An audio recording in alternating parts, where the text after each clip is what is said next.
Olá pessoal, então dando continuidade à nossa disciplina de bioquímica, hoje a gente vai estudar os nucleotídeos e os ácidos nucleicos.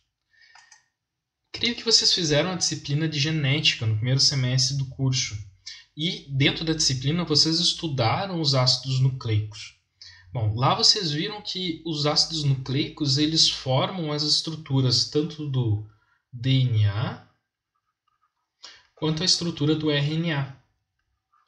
O que é o DNA e o RNA? Eles são polinucleotídeos, ou seja, eles são cadeias de nucleotídeos ligados uma da outra, e uma cadeia longa, no qual essa estrutura, que também é chamada de ácido nucleico, vai ter a função de ter as informações genéticas de um organismo. Por quê? Porque essa estrutura de DNA vai regular a expressão das proteínas dentro das células.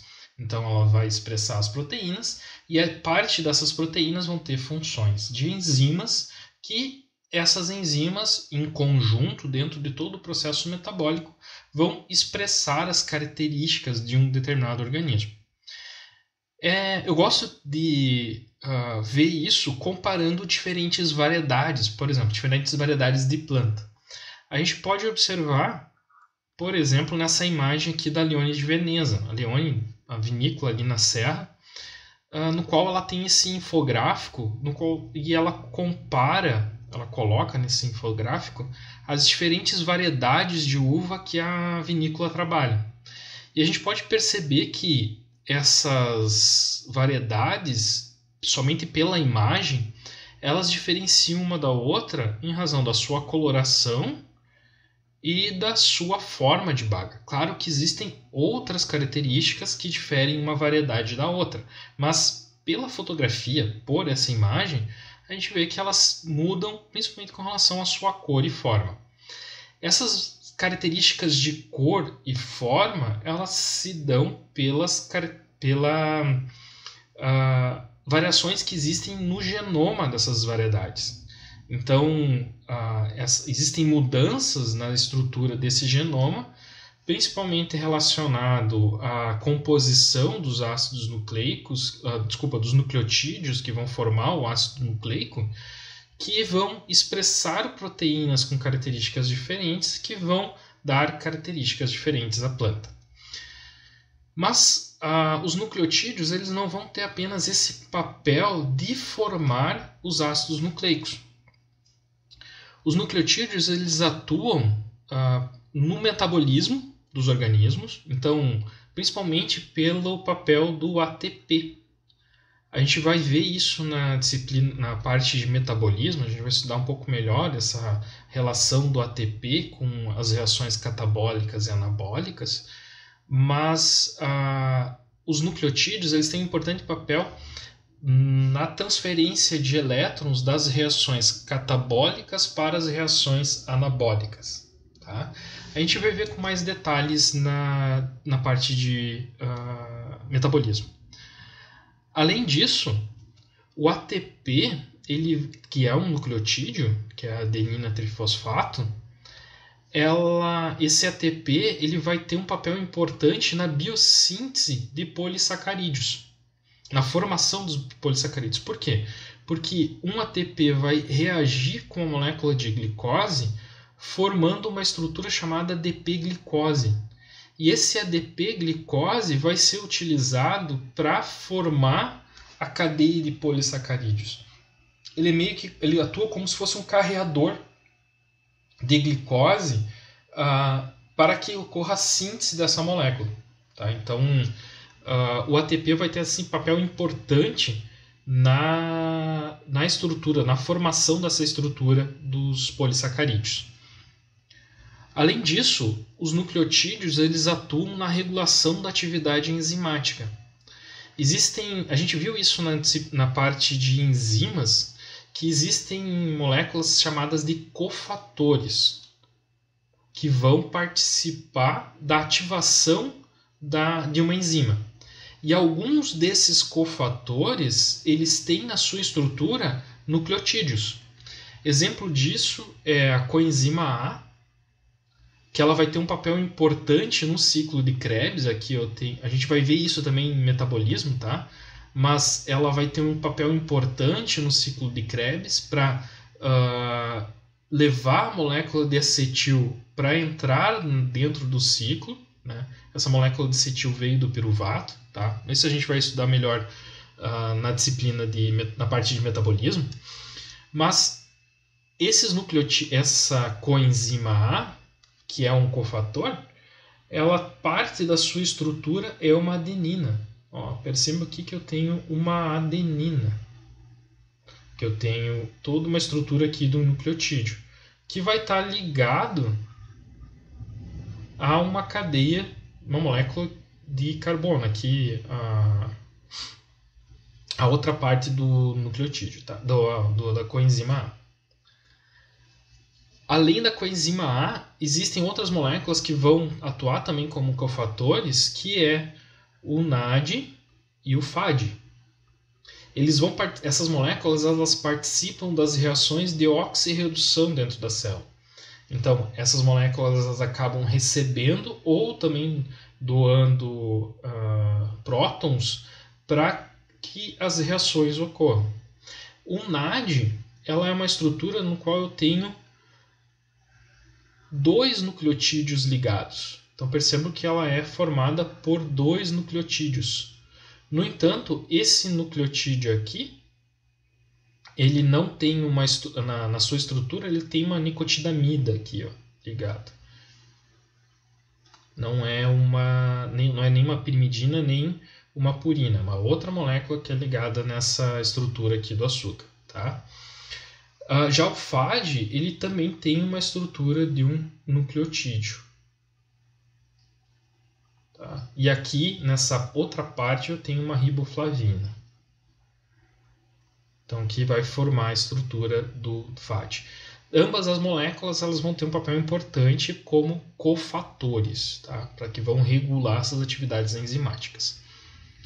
Além disso, esses nucleotídeos eles podem atuar dentro das reações de sinalização. O que são essas reações de sinalização? Bom, existem proteínas que geralmente são proteínas que são chamadas do complexo G, tá? Não se preocupem com esses termos, tá? Eu só vou explicar por cima o processo de sinalização. Então, essas proteínas elas vão estar na membrana plasmática e essas proteínas elas percebem moléculas, substâncias químicas, moléculas que vão estar no exterior da célula.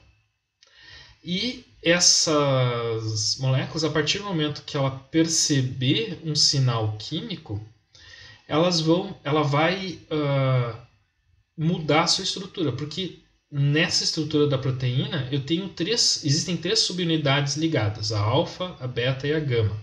E na subunidade alfa da proteína, ela está ligada a uma guanina difosfato, que isso aqui é um nucleotídeo. Tá? Uma guanina difosfato. Essa guanina difosfato, quando o sinalizador se liga nela, ela vai receber, ela vai sair, tá? E essa unidade alfa vai se ligar a um outro nucleotídeo, que é uma guanina trifosfato. Quando ela se liga nessa unidade alfa aqui, essa guanina trifosfato, ela retira essa guanina difosfato da ligação com alfa.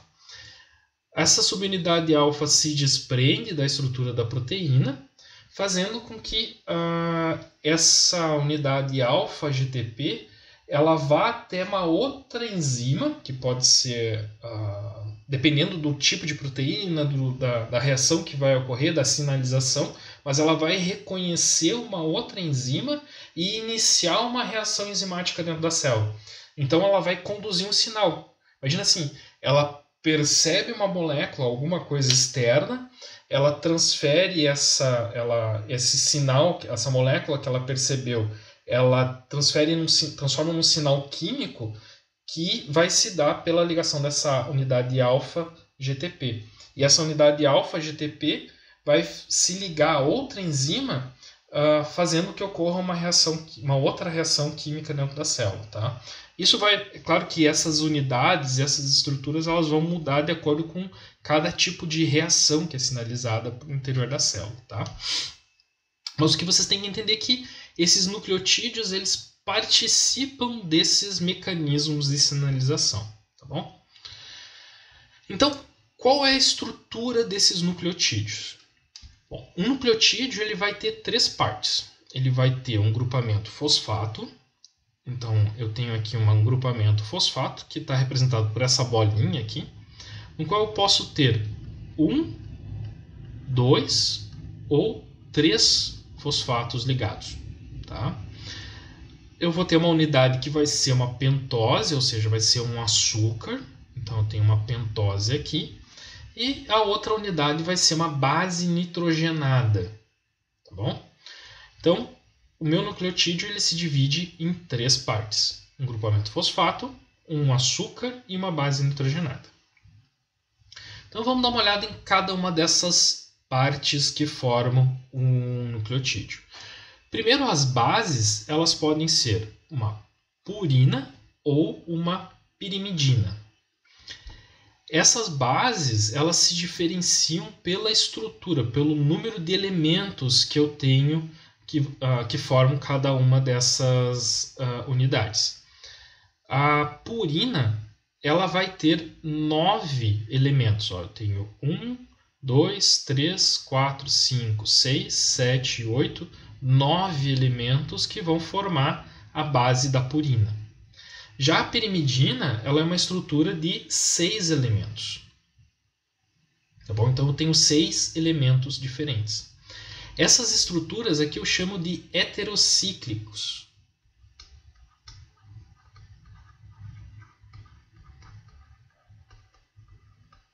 Por que são heterocíclicos? Porque são ciclos, são estruturas cíclicas, mas que elas têm elementos diferentes que formam ela. Ó, tenho nitrogênio, que vai formar a estrutura tanto da purina quanto da pirimidina, quanto o carbono. Ó, aqui eu tenho carbonos.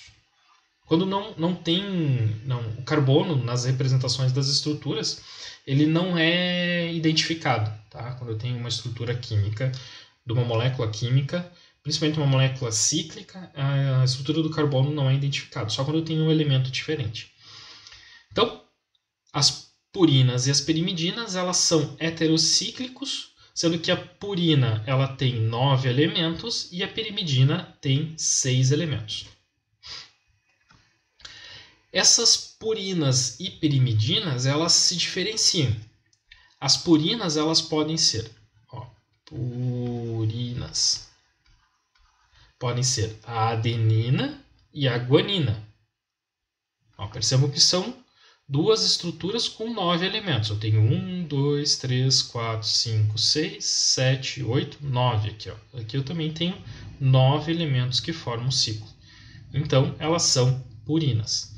Só que a adenina e a guanina se diferenciam pela essa ligação com oxigênio e pela posição desse amino aqui. Então, elas variam, elas diferenciam uma da outra em razão dessas estruturas que estão ligadas à estrutura de 9 elementos. Já as pirimidinas,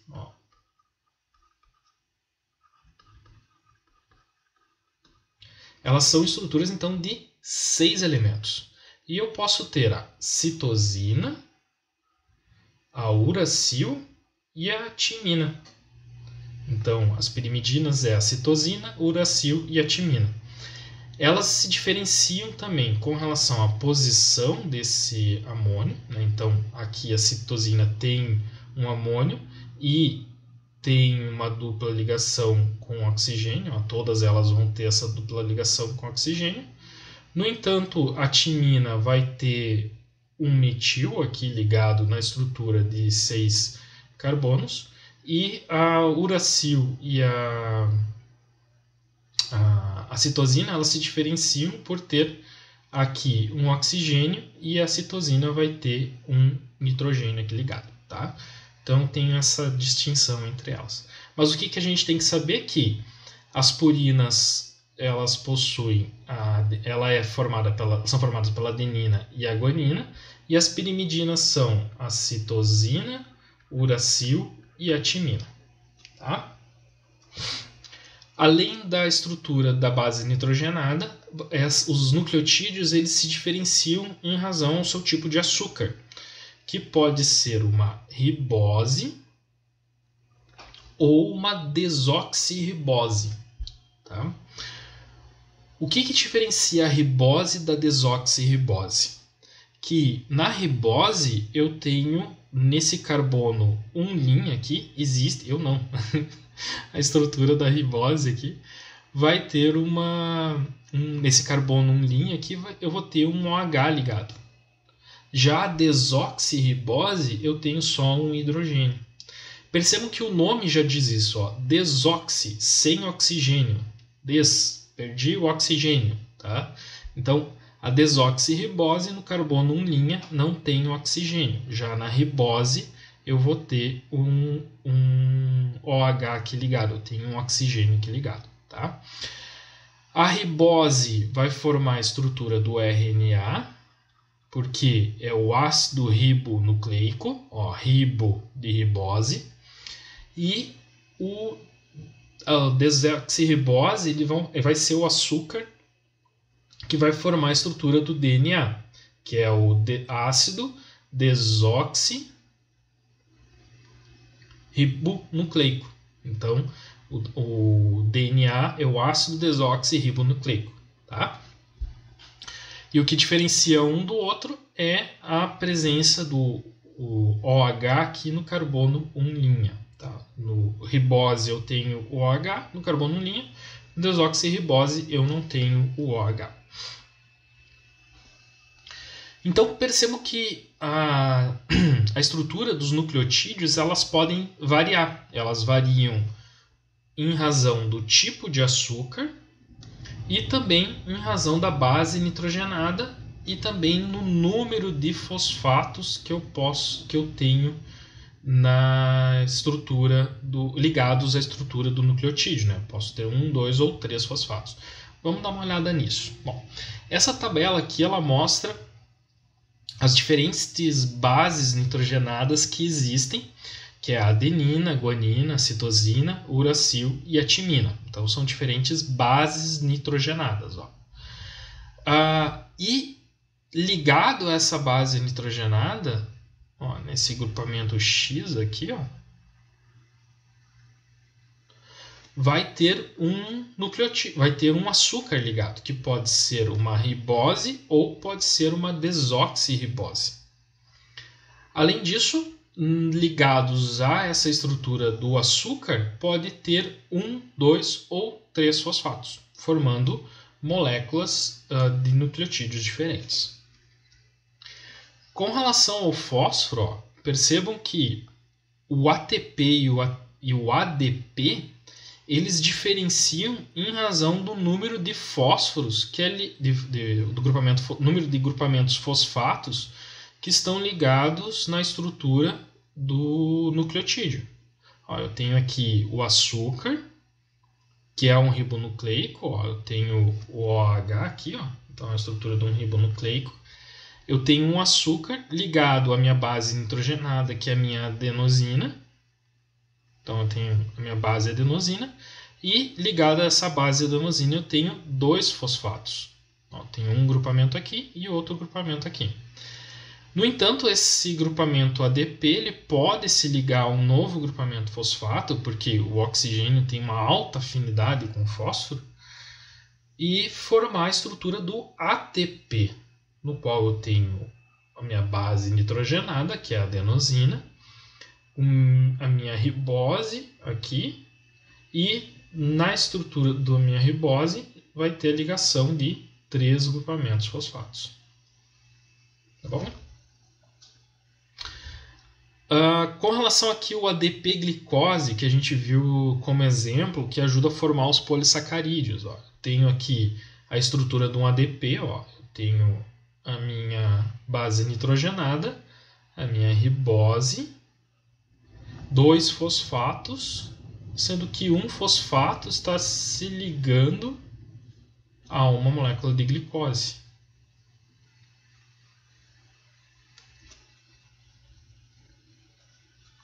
Tá bom? Então, essa é a estrutura básica dos nucleotídeos. Tá? Então agora vamos rever um pouco os ácidos nucleicos que vocês viram na disciplina de genética. Bom, agora que a gente entendeu a estrutura dos nucleotídeos, a gente vai falar um pouquinho sobre os ácidos nucleicos. Na verdade, a gente vai rever aquilo que vocês já estudaram sobre ácidos nucleicos. Bom, um ácido nucleico ele é considerado um polinucleotídeo. Por quê? Porque ele é um polímero. Ele é um polímero de nucleotídeos. Sendo que o monômero desse polímero é um nucleotídeo.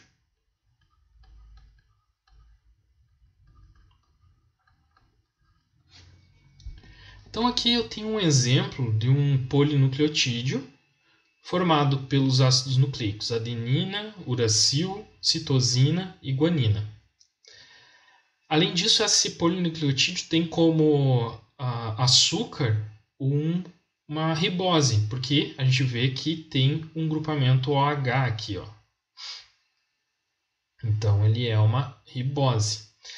E percebam que essas riboses elas têm como estrutura o carbono 1 linha, 2 linha, 3 linha, 4 linha e 5 linha. Eu não havia falado isso antes, mas essa terminologia linha, esse apóstrofo que tem depois do número do elemento, ele só serve para diferenciar os elementos que formam a estrutura da base nitrogenada. Então, quando a gente fala no carbono 5' a gente sabe que está se referindo ao açúcar. Tá? Então, esses nucleotídeos aqui, percebam que eles estão ligados por meio dos seus grupamentos fosfatos. Então, aqui eu tenho grupamentos fosfatos. A ligação que ocorre entre um nucleotídeo e o outro é uma ligação do tipo éster. Porque eu tenho o oxigênio ligando dois elementos. Então, isso aqui é uma ligação do tipo éster.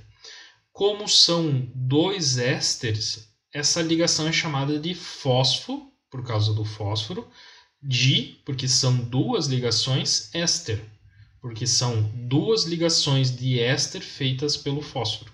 Então, é uma ligação fósforo de éster. E essa ligação ela vai ocorrer com o carbono 5' e o carbono 3'. Tá? Isso é importante saber por quê? Porque se convencionou a fazer a leitura e fazer a identificação dessa estrutura de DNA por suas extremidades. Então, aquela extremidade que vai ter o carbono 5' livre, eu vou ter, e não vai ter nenhuma ligação nesse carbono 5' aqui, a gente se convenciona como o início da cadeia. E o final de cadeia vai ocorrer no carbono 3', porque nele não vai ter nenhum nucleotídeo ligado. Então, aqui eu teria o início da cadeia e aqui eu tenho o final da cadeia. Então, esse polinucleotídeo aqui, eu faria a leitura como sendo adenina, uracil, citosina e guanina. Então, eu faço a leitura nesse sentido. Tá bom? Esses polinucleotídeos, então, eles formam a estrutura do DNA, como a gente viu, e do RNA. E essas duas cadeias de polinucleotídeos, elas se diferenciam por causa do seu açúcar, da sua pentose, que, como a gente viu, o RNA é formado pelos ribonucleotídeos. Aqui nós temos o RNA. E os desoxirribonucleotídeos, ela forma a estrutura do DNA. Além disso, o DNA e o RNA se diferem porque o DNA é uma cadeia dupla. Eu tenho duas cadeias de DNA, uma ligada na outra. Já o RNA, ele apresenta uma cadeia única. Não existe uma ligação entre duas cadeias. Tá? Então, a outra diferença que existe é que diferencia um tipo de nucleotídeo. No DNA nós temos a timina e no RNA nós temos o uracil. Então são os dois nucleotídeos que se diferenciam uma da outra, tá bom? Então, quais são as principais características do DNA? Tá? A primeira característica do DNA é que ele é formado por uma dupla hélice, como a gente viu, e que essa dupla hélice ela vai girar no seu eixo. Então aqui eu tenho uma imagem animada que mostra exatamente isso. Essa estrutura aqui de dupla hélice, né, de uma cadeia e da outra, que estão ligadas uma cadeia na outra por ligações de hidrogênio. Então eu tenho ligações de hidrogênio que vão ligar essas duas cadeias, mas que essas cadeias elas vão formar essa estrutura de dupla hélice que giram no seu eixo, tá bom? Essas ligações, essas cadeias de DNA, essas duas cadeias que estão ligadas por ligações de hidrogênio, elas vão ser fitas então antiparalelas. O que isso significa? Que eu vou ter uma cadeia que vai começar num sentido, no sentido 5', 3'. Então eu vou ter esse sentido da cadeia. E a outra cadeia, outra fita que vai estar ligada a essa cadeia vai ser contrária a ela. Então ela vai ser antiparalela. Tá? Então uma cadeia vai no sentido e a outra cadeia vai no outro sentido. Além disso, essas cadeias elas são dispostas da seguinte maneira. Na parte periférica, na parte mais externa das cadeias, a gente vai ter os grupamentos, os açúcares, né? Nós vamos ter as nossas pentoses aqui. Já no centro, e ligando uma cadeia com a outra, nós vamos ter os nossos nucleotídeos. As nossas bases nitrogenadas, as bases nitrogenadas que vão ligar uma cadeia com a outra. Essa conformação de ter os açúcares na parte mais externa e as bases nitrogenadas mais ao centro, elas vão dar uma conformação na molécula que eu vou ter um espaçamento menor e um espaçamento maior na molécula. Eu consigo perceber muito bem nessa animação. Ó. Percebo que aqui eu tenho um espaçamento menor. Deixa eu apagar aqui a linha. Ó. Já nessa outra porção da estrutura, ó, eu tenho um espaçamento maior. Então, a minha estrutura da molécula ela forma um espaçamento menor e um espaçamento maior. Tá? E por fim, essa estrutura da molécula ela está estabilizada por ligações de hidrogênio. Só que eu sempre vou ter na minha estrutura da molécula uma adenina fazendo uma dupla ligação com a timina. Então, uma ponte de hidrogênio com a adenina com a timina. E a citosina vai estar ligada à guanina uma ligação tripla. Então eu vou ter 3 pontes de hidrogênio que vão se formar nessa estrutura. Tá? Então essas ligações sempre vão ocorrer entre a adenina e a timina e a guanina e a citosina. Tá bom? Sendo que na adenina e a timina vai ocorrer uma dupla ligação e na citosina e na guanina vai ocorrer uma ligação tripla. Já a estrutura do RNA, como a gente viu, ele é uma fita simples, né? Então é uma cadeia simples dos nucleotídeos citosina, guanina, adenina e uracil, sendo que o açúcar que vai formar esse RNA é um ribonucleico, no qual eu tenho a ligação do OH do meu carbono 1'. E essa estrutura do RNA, mesmo sendo uma cadeia, ele pode formar grampos.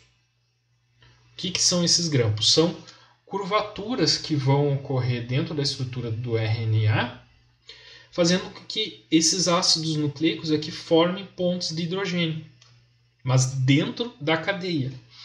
Diferente da estrutura do DNA, que eu tenho 2 cadeias que se ligam.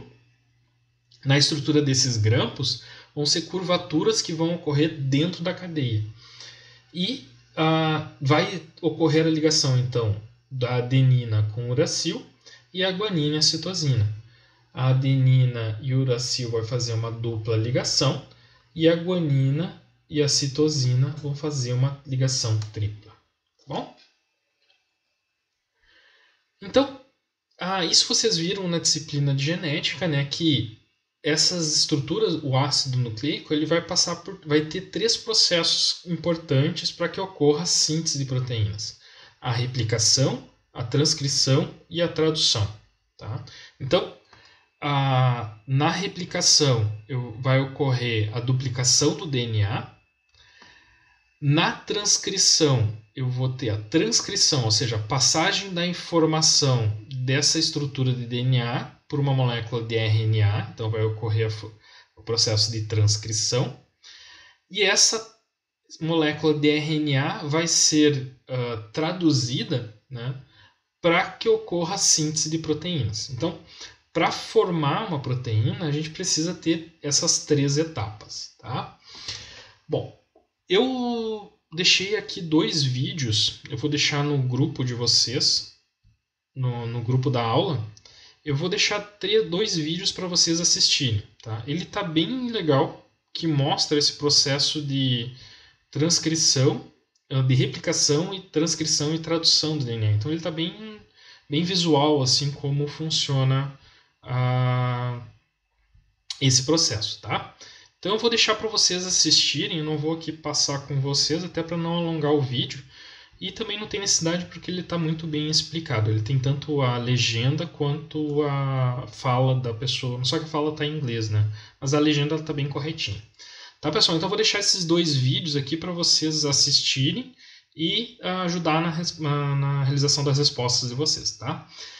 Bom, a aula foi rapidinha mesmo, essa videoaula dos nucleotídeos e dos ácidos nucleicos, porque vocês já tiveram na disciplina de genética, então vocês estudaram melhor, um pouco mais de profundidade esse conteúdo, e foi mais uma revisão sobre os principais tópicos, tá bom? Qualquer coisa vocês perguntem no nosso grupo do WhatsApp, e nas próximas segundas e terças-feiras vocês podem tirar dúvidas sobre o assunto, tá? Então tá, forte abraço e bons estudos para vocês.